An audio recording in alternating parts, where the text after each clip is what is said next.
There's always two sides to a story, perhaps no contrasting more than in an incident of suggested rape.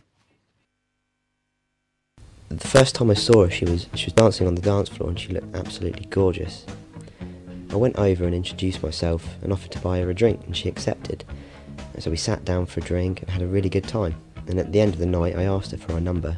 When he first came over to speak to me, I wasn't really that attracted to him, but he wanted to buy me a drink, so I thought, why not? We started to chat and he was really charming and nice to me. After a couple of drinks and towards the end of the night, he asked for my number and I gave it to him. And a few days later he texted me and we arranged to go out for a drink the following Wednesday. We met up for a drink on the Wednesday in a bar and it was really nice. He seemed different to most men. He listened and seemed really interested in what I had to say, and he was one of the most charming men I'd ever met. When we met up we had a really good time. We talked about a lot of things. I had had a couple of pints and she'd had a few glasses of wine, so we were both fairly tipsy, and I asked her if she'd like to come back to my house to ring for a taxi. I did feel he was buying me a lot of drinks, but didn't really think about it, and towards the end of the night I asked him if he'd walk me to the taxi rank, but he said it would be better if I came back to his flat and got a taxi from there.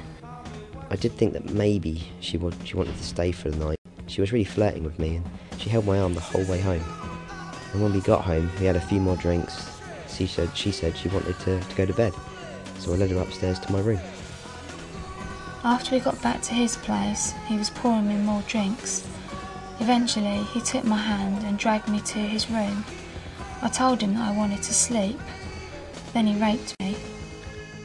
After we got into my room, we started kissing, which eventually led to consensual sex, and when I woke up in the morning she'd gone. Later that day I got a text from her saying, "How could you do that to me? You raped me." I thought it was just some sort of joke. I tried to ring her a few times to see if she was alright and, find out what was going on. I think I passed out after he'd raped me. I was pretty drunk, but woke up about 4 in the morning and was very sore, and I just wanted to leave. About 6 o'clock that night, the police knocked at my door and asked me a few questions in the house, and they then asked me if I'd accompany them to the station to answer some further questions, and I was arrested on suspicion of rape. I was held in the cells and released on bail later that day. After I'd made a formal statement to the police and had a medical examination, they rang a few days later to tell me that they had questioned him and charged him with rape. I felt relieved that he was going to get punished for what he did. I read in the local paper about the incident. I had been named, but she hadn't. It devastated me and my whole family. I was glad everyone knew what he is, a rapist. I went through a horrendous ordeal and I'm the victim, not him. About a month later I heard from the police that the charges would be dropped. I was so relieved. They said there was a lack of evidence because I'd washed my clothes and had a shower. I felt completely betrayed.